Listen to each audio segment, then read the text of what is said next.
When we think back on bygone eras, we often imagine the Kremlin not only as the heart of a vast country, but also as a labyrinth of power intrigues, where the fates of millions were decided in the silence of offices. There were people there whose names now evoke complex feelings, and whose influence on the course of history was felt for decades.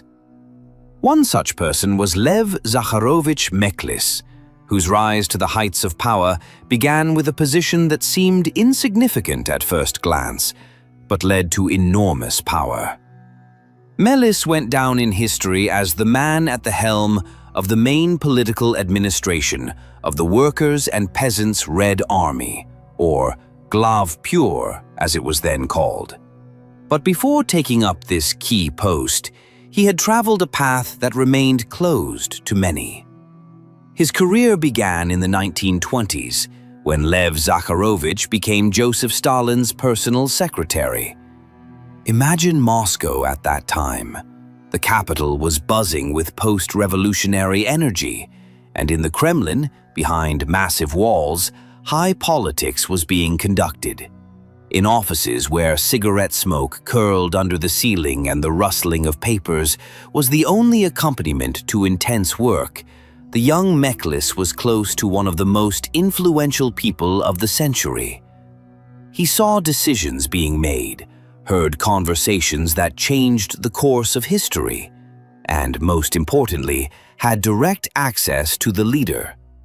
This proximity to Stalin not only opened doors for him, it gave him a kind of unspoken pass to the highest echelons of power, protecting him from many of the dangers that awaited others. Gradually but steadily, his influence grew.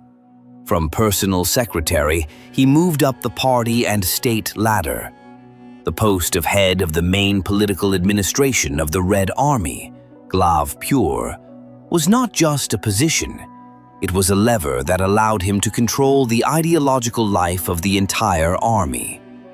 But his path did not stop there. He also held the position of People's Commissar of State Control of the USSR, which gave him the right to interfere in virtually any sphere of the country's life, checking the implementation of party and government decisions.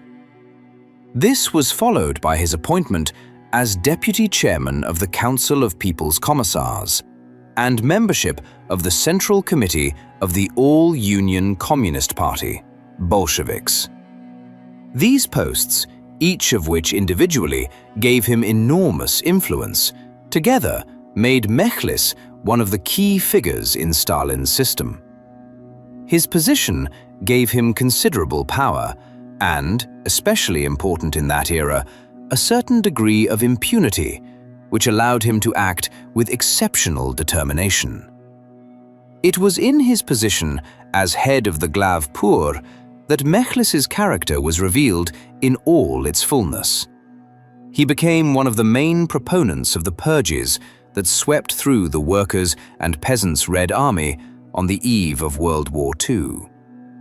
It was a time when the phrase "enemy of the people" sounded like a death sentence, and such enemies were sought everywhere, especially among those who wore epaulets. Imagine military garrisons located somewhere in the vast expanses of the Soviet Union. It is morning, a typical day. Suddenly, news arrives of the arrival of a commission from the main political administration, headed by Mekhlis himself. Such news spread faster than the wind, causing excitement and tension. Officers and privates knew that their every step, every word, even a simple expression on their face, could be interpreted as a sign of disloyalty. Mekhlis did not simply check discipline or the execution of orders. He actively and meticulously sought out so-called enemies of the people and hostile elements among the command staff. For him, there were no trifles. He could find fault with any point in the regulations, any piece of paper, any inaccuracy in a report. His actions had disastrous consequences. The active identification of such elements led to numerous arrests and then executions, depriving the army of experienced commanders and specialists. Thousands of officers, many of whom had combat experience from World War I or the Civil War, were repressed. As a result, the army, which was supposed to be ready for the coming trials, found itself decapitated. The combat capability of the Red Army was seriously undermined, which became one of the tragic pages in our history. Mekhlis's actions instilled deep fear in the ranks of the military, creating an atmosphere of suspicion and uncertainty that persisted for many years. His methods were far from the bureaucracy of the office. Mekhlis personally visited the troops, and his inspections turned into real trials. He had a phenomenal memory for details and a sharp, suspicious mind.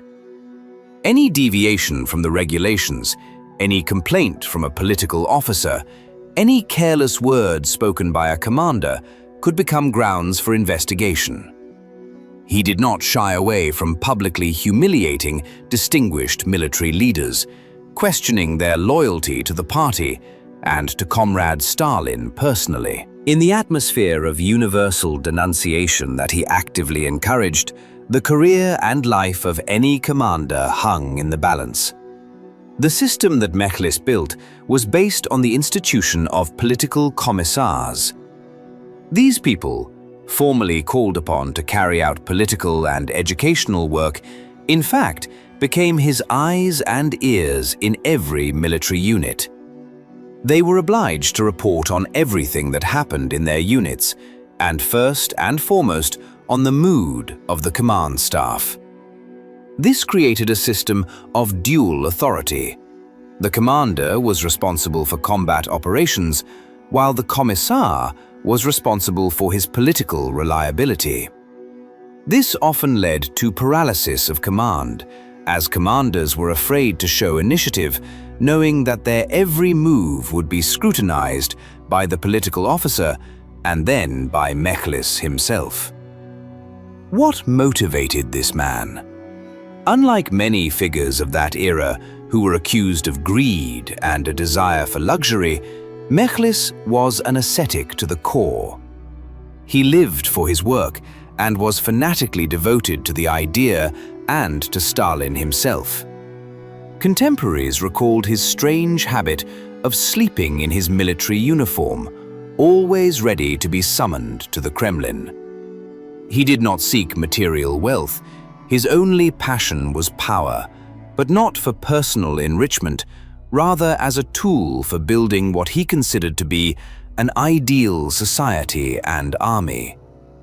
This ideological conviction made him even more dangerous. He was not a cynical careerist.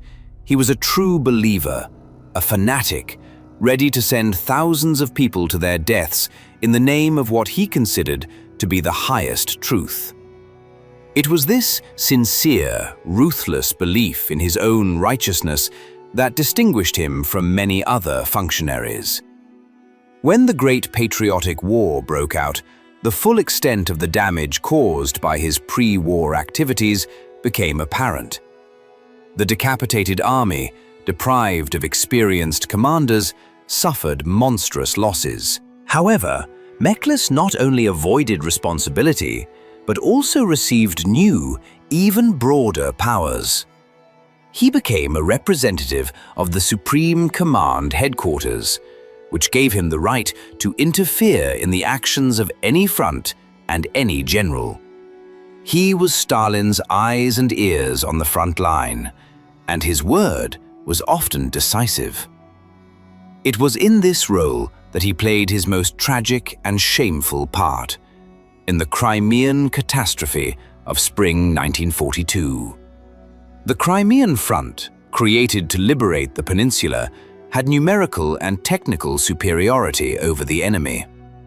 The front was commanded by General Dmitry Timofeyevich Kozlov, an experienced but indecisive military leader. Stalin, not fully trusting the front's command, sent Mekhlis there as his representative to breathe Bolshevik spirit into the troops and ensure victory. From the moment of his arrival, Mekhlis began to act in his usual manner. He completely paralyzed the work of the headquarters, interfering in all operational matters, although he had neither military education nor practical command experience. He cancelled General Kozlov's orders and publicly reprimanded him in front of his subordinates, undermining the commander's authority. Instead of strengthening the defenses and preparing for a possible enemy counterattack, Mekhlis convened endless party meetings and rallies, searching for alarmists and cowards. He demanded an immediate offensive, ignoring intelligence reports that the Germans under Manstein's command were preparing a powerful strike. When German troops launched Operation Hunt the Bastard on 8 May 1942, the Crimean front's defenses, disorganized and lacking unified command, collapsed in a matter of days. A panicked and uncontrolled evacuation across the Kerch Strait began. The losses were colossal. More than 170,000 soldiers and commanders were captured or killed, and almost all military equipment was lost. It was one of the Red Army's worst disasters of the entire war. Realizing the scale of the tragedy, Mekhlis sent panicked telegrams to Moscow, blaming Commander Kozlov, the weather, anyone but himself. But this time, Stalin did not let him get away with it. The leader's response was devastating and went down in history. "You are taking the strange position of an outside observer who is not responsible for the affairs of the Crimean front. This position is very convenient, but it is rotten to the core. On the Crimean front, you are not an outside observer, but a responsible representative of the High Command, responsible for all the successes and failures of the front. You demand that we replace Kozlov with someone like Hindenburg, but you cannot fail to know that we do not have any Hindenburgs in reserve." It was a death sentence. Mekhlis was immediately removed from his posts as head of the main political administration and Deputy People's Commissar of Defense, and was also demoted from Army Commissar First Rank to Corps Commissar. For a man of his ambitions, it was a terrible blow. However, even after such a failure, he was not shot or sent to the camps. Stalin valued his loyalty and diligence, even though he understood his detrimental influence on military affairs.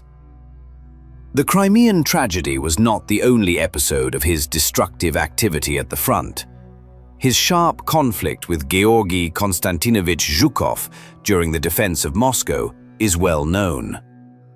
Mekhlis, arriving at the Western Front, tried to command there as well, but was confronted with the iron will of the future Marshal of Victory.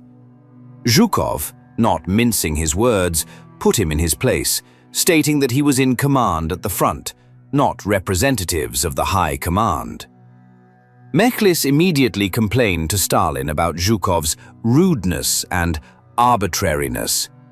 However, Stalin, realizing that at this critical moment the fate of the capital depended on Zhukov's military talent and not on Mekhlis's ideological barbs, dismissed the complaint without consequence.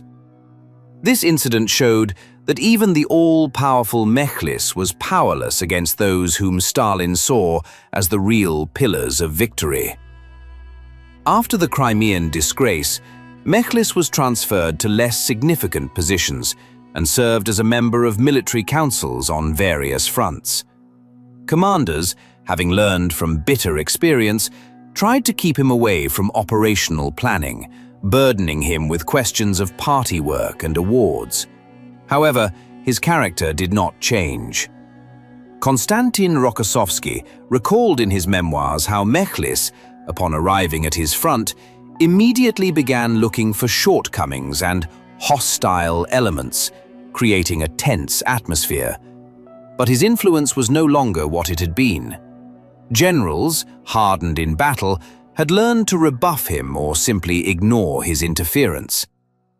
So who was this man whose name struck fear into the entire army? Was he more terrifying than Beria? There is no simple answer to this question.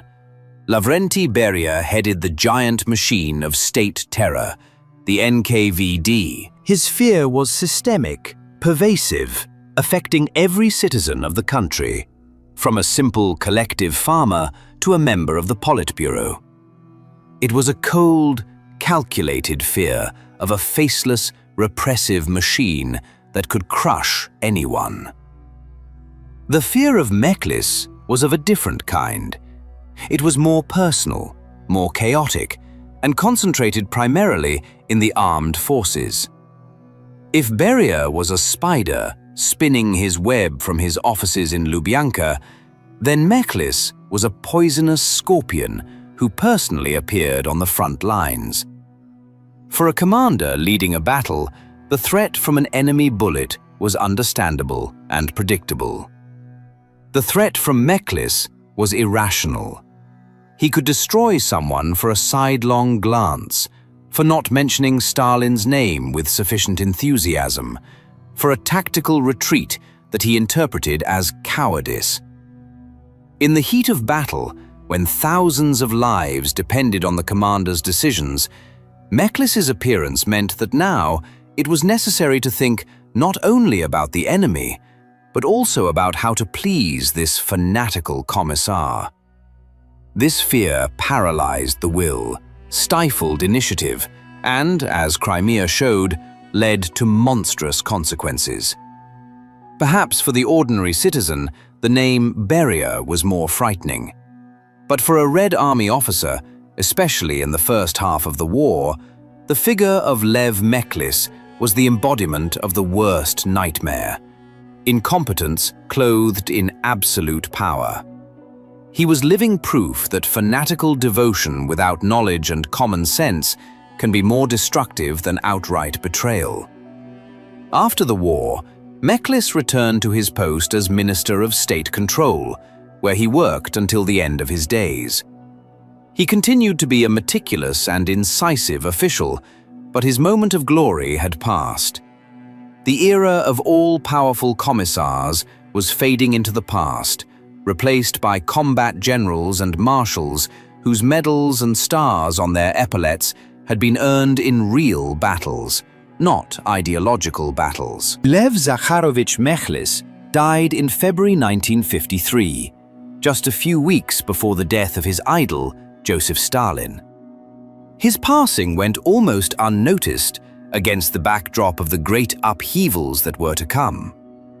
But the memory of him, the demon of the Red Army, remained long in the memories of those who had served under his heavy hand.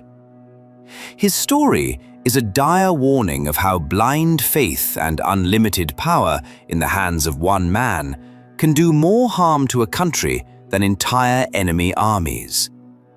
To fully understand the phenomenon of Mekhlis, it is necessary to return to the origins of his power, which lay not only in his proximity to Stalin, but also in his control over the party's main ideological weapon, the newspaper Pravda. Before his appointment to the army, Lev Zakharovich had been its editor-in-chief for almost 10 years. In those years, Pravda was not just a means of mass communication, but rather an instrument of the highest party will, a punishing sword. An article in Pravda could elevate a person to the heavens or cast them into oblivion, become a signal for arrest, a prelude to execution. Mekhlis turned the newspaper into a tribunal. He personally edited the editorials, filling them with harsh, categorical language. It was under his leadership that Pravda honed its style of political denunciation, publishing reports from the field about saboteurs, vandals, and enemies of the people. He learned to use the printed word as a weapon of mass destruction, creating the public opinion necessary for the next round of repression.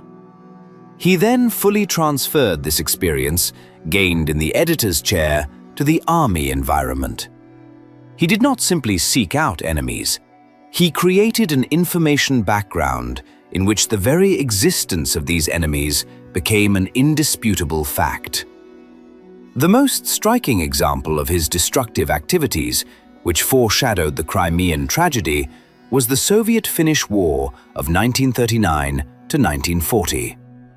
From the very beginning, the Winter War did not go according to plan.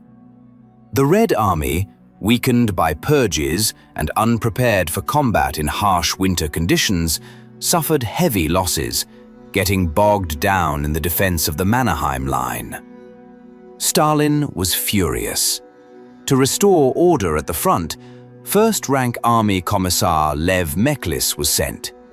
His arrival on the Karelian Isthmus immediately paralyzed the already shaky command of the troops. He acted according to his usual scenario. Instead of helping the command, he began a total inspection, searching for those responsible. The commander of the 9th Army, Komkor V.I. Zhukov, the future hero of Stalingrad, later recalled that Mekhlis interfered in absolutely everything, giving orders over his head and changing the deployment of units without consulting the staff.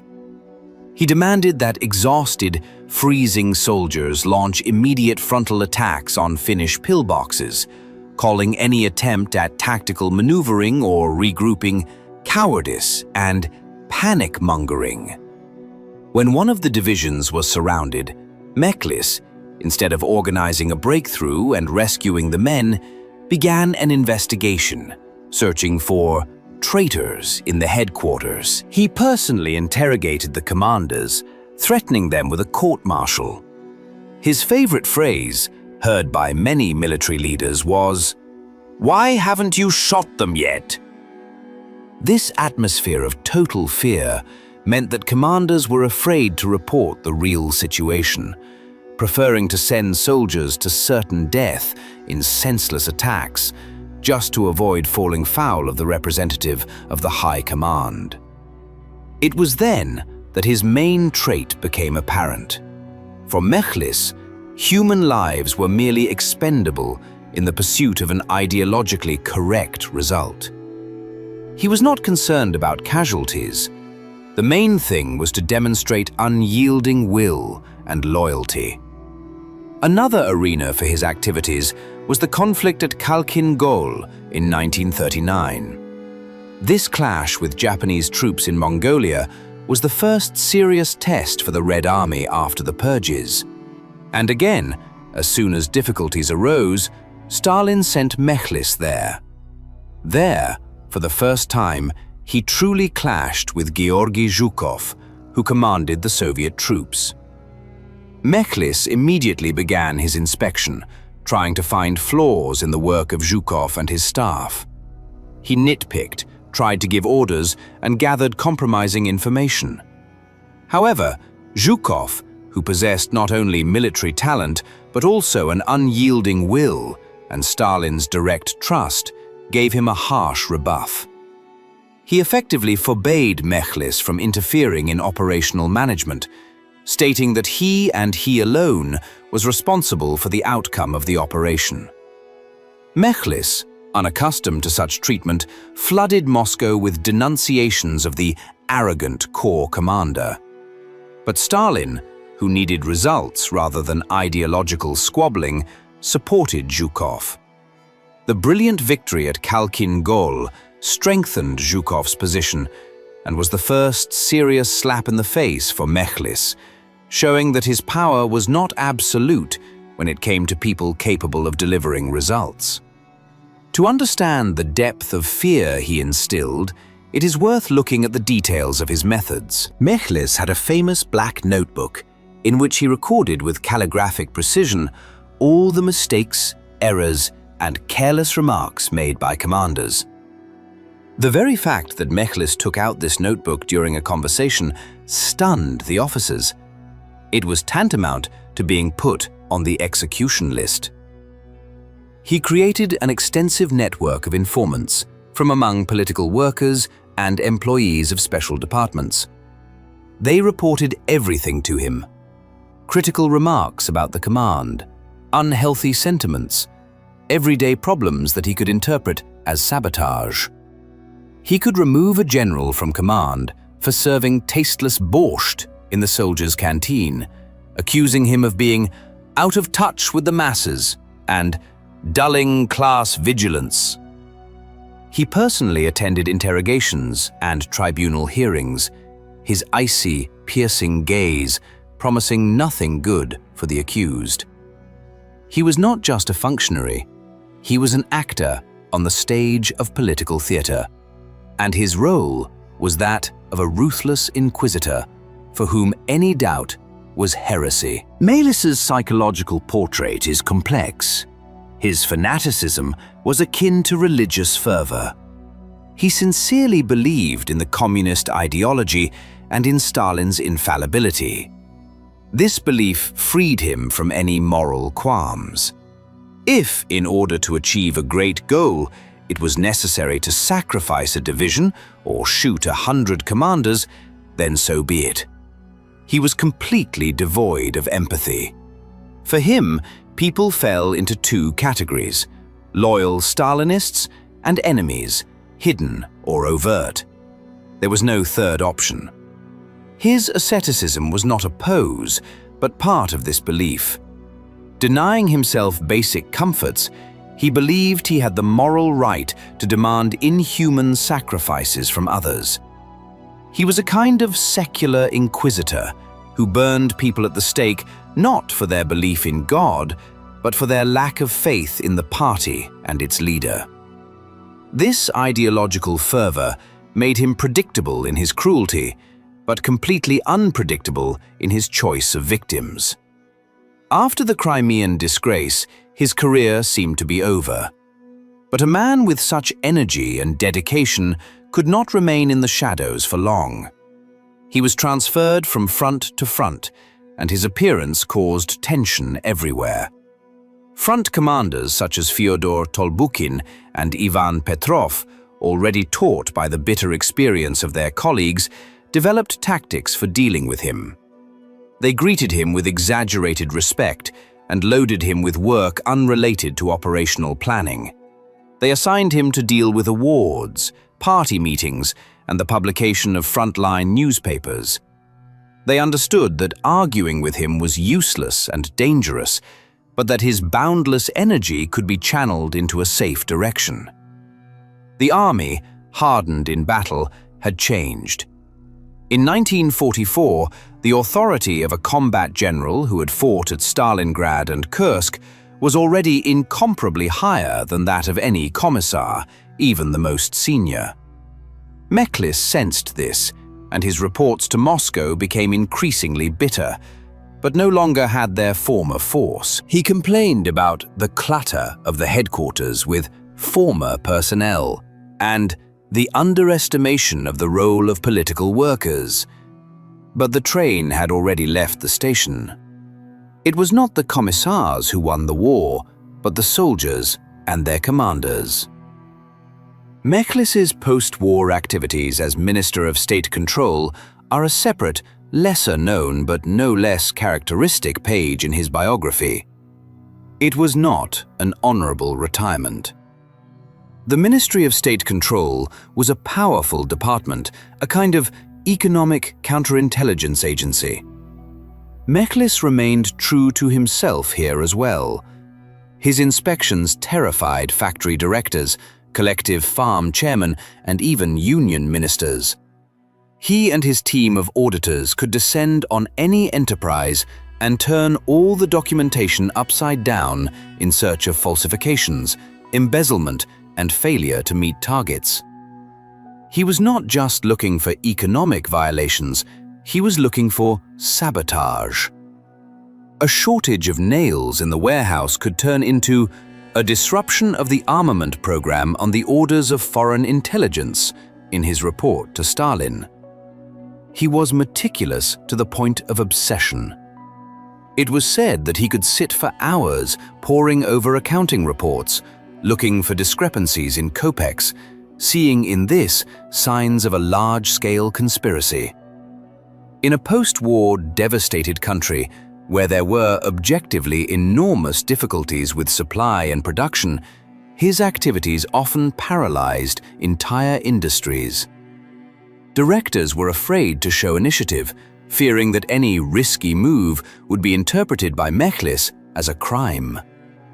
Returning to the comparison with Beria, one more important aspect can be added. Beria, for all his cruelty, was a pragmatist.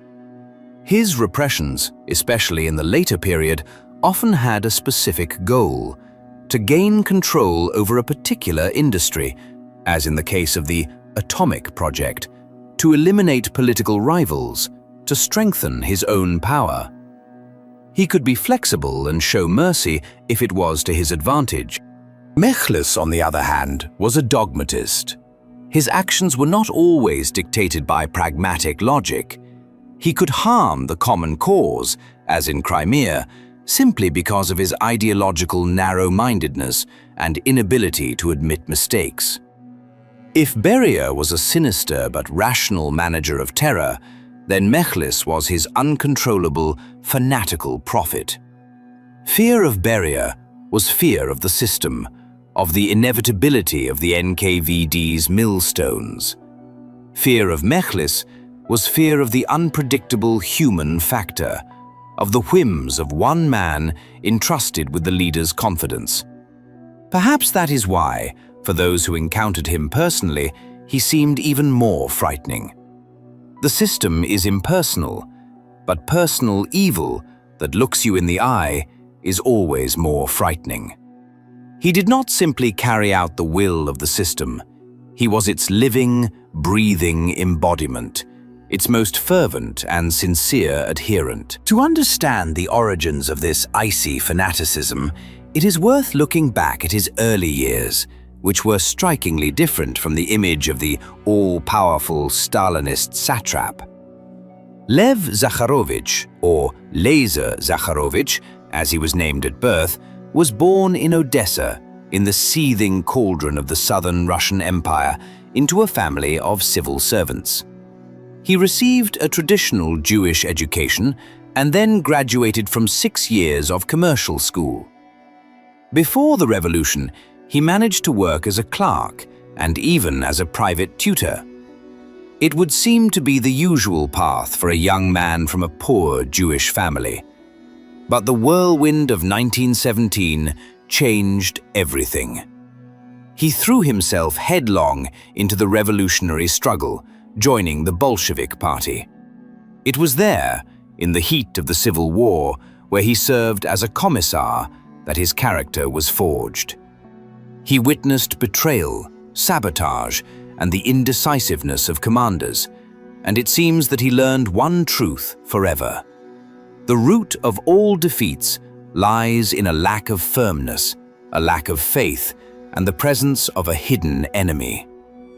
This paradigm became his personal credo, which he carried throughout his life, applying it with equal ruthlessness to both the White Guards and the renowned Red commanders. It is interesting to analyze the very nature of his power, which was based not only on formal positions. Mekhlis was a unique tool in Stalin's hands. If Beria controlled institutional terror through the NKVD and Zhdanov controlled the party's ideological line, then Mekhlis was the leader's personal, mobile representative, his Eye of the Sovereign, an envoy whose appearance signified Moscow's highest degree of distrust of the local leadership. Stalin used him as a litmus test to check his generals. The ability of a military commander to withstand Mekhlis's pressure, not to break down, not to succumb to provocation, and at the same time to deliver results, was, for Stalin, the highest proof of his strength. In this sense, Mekhlis was not just an inspector. He was part of the most brutal personnel selection process, which took place right on the battlefield. He was the hammer, that either smashed the commander to smithereens or tempered him into unyielding steel. There is plenty of evidence of how this worked in practice. The story of General Ivan Yefimovich Petrov, one of the heroic leaders of the defense of Sevastopol, is a textbook example. During the most difficult days of the siege, when the city's defenders were bleeding to death, Mekhlis, who had arrived in Crimea, accused Petrov of panic and intended to court-martial him, which was tantamount to execution. He demanded the impossible from the general, to counterattack the superior forces of the enemy with exhausted, bloodied troops. Petrov was saved only by the intercession of the commander of the Black Sea Fleet, Admiral Oktyabrski, who literally stood up for the general, realizing that his loss would spell the end of the entire defense. This episode shows that Mekhlis, in his zeal, was ready to sacrifice even the most talented and necessary people if their actions deviated even slightly from his primitive understanding of tactics as a continuous frontal assault. His reports to Stalin were a separate genre of epistolary art, true masterpieces of political denunciation. He had a talent for constructing phrases and selecting facts and half-facts in such a way as to create in the reader, that is, in Stalin, an absolutely clear picture of betrayal, incompetence, or sabotage. He was a master of insinuation. In his account, a shortage of ammunition at the front turned into deliberate sabotage by the artillery commander, and a tactical retreat to even out the front line turned into a cowardly flight and opening the way for the enemy. He understood Stalin's psychology and his suspiciousness perfectly, and played on these strings with the virtuosity of an evil genius. That is why his reports were so often believed, even when they contradicted common sense and the reports of professional military personnel. Immediately after the Crimean catastrophe, an equally terrible tragedy occurred: the failure of the Kharkov offensive in May 1942. Although the command of the Southwestern Front is traditionally considered to be primarily responsible for this failure, one cannot underestimate Mekhlis's role in creating the general atmosphere on the southern wing of the Soviet-German front. As a representative of the High Command, he and Nikita Khrushchev, then a member of the Military Council, exerted enormous pressure on Commander Timoshenko, demanding that he advance at any cost and ignoring intelligence reports about a German counterattack in the making. The atmosphere of fear he sowed prevented local commanders from reporting the situation objectively to their superiors, for fear of being accused of panic-mongering. This fear of reprimands from the headquarters where Mekhlis sat was one of the reasons why Soviet troops so stubbornly pushed deeper into the trap that the Wehrmacht had already prepared for them. The catastrophe near Kharkov, where entire armies were surrounded and destroyed, was a direct consequence of that vicious system of management, one of the main architects of which was Lev Zakharovich. Even his appearance, according to the recollections of his contemporaries, was repulsive and inspiring anxiety. Short in stature, with a disproportionately large head, he looked at the world with a piercing, unblinking gaze from under the lenses of his pince-nez.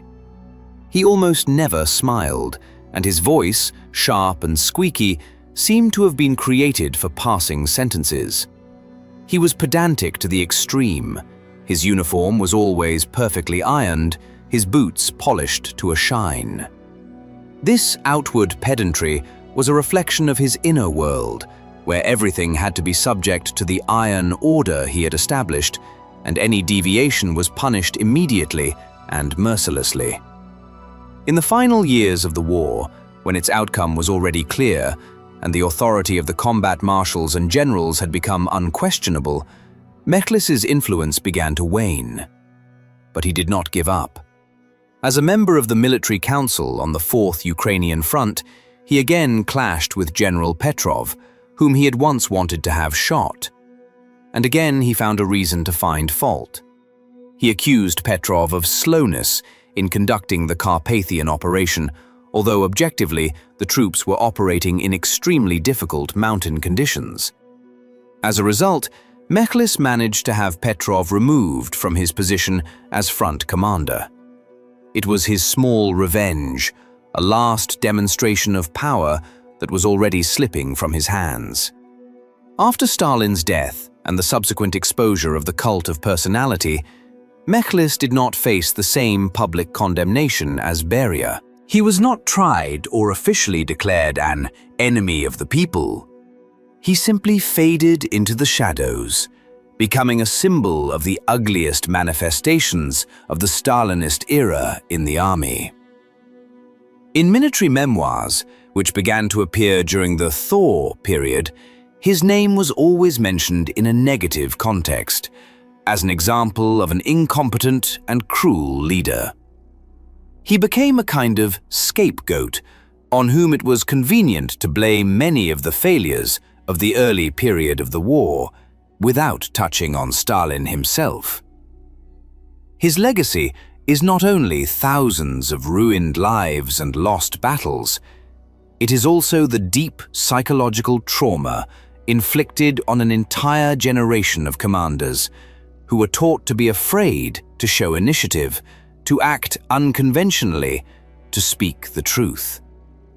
This fear, hammered into their subconscious by Mekhlis's icy gaze, continued to reverberate in the post-war Soviet army for a long time, becoming one of the heaviest and darkest legacies of the Stalin era.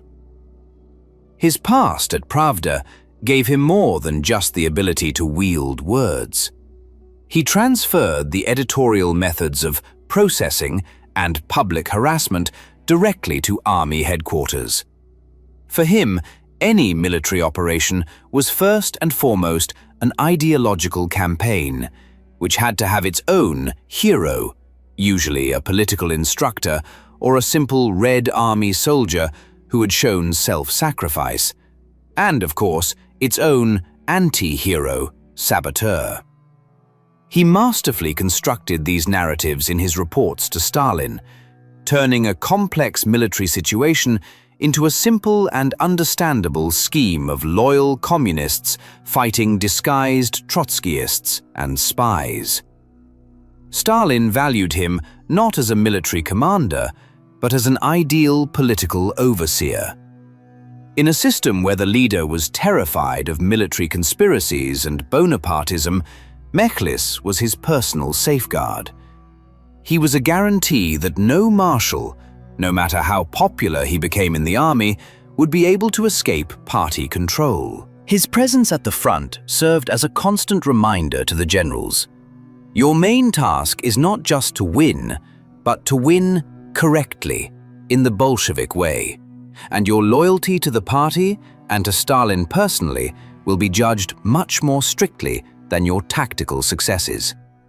That is why, even after his failures, he was given new assignments. He was an indispensable element of the system of checks and balances. One of his favorite targets was the rear services. He checked warehouses, food and clothing supplies with maniacal persistence, seeing any shortage or confusion not as the objective difficulties of war, but as malicious intent.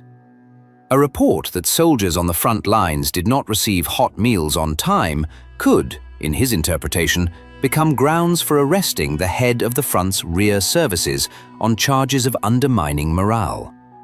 He made no allowances for the logistical chaos of the early years of the war, believing that any failure was the result of enemy action. This tactic was particularly insidious, as it was virtually impossible to avoid overlaps in the work of the rear under those conditions, which made any quartermaster a potential victim.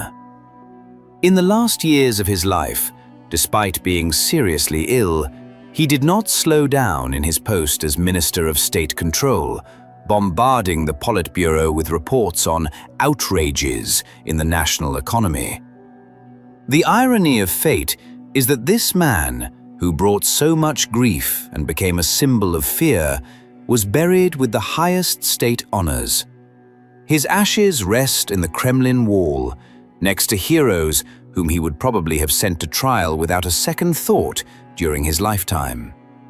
The system he served with fanatical devotion recognized him as its faithful, albeit overly zealous, dog until the very end.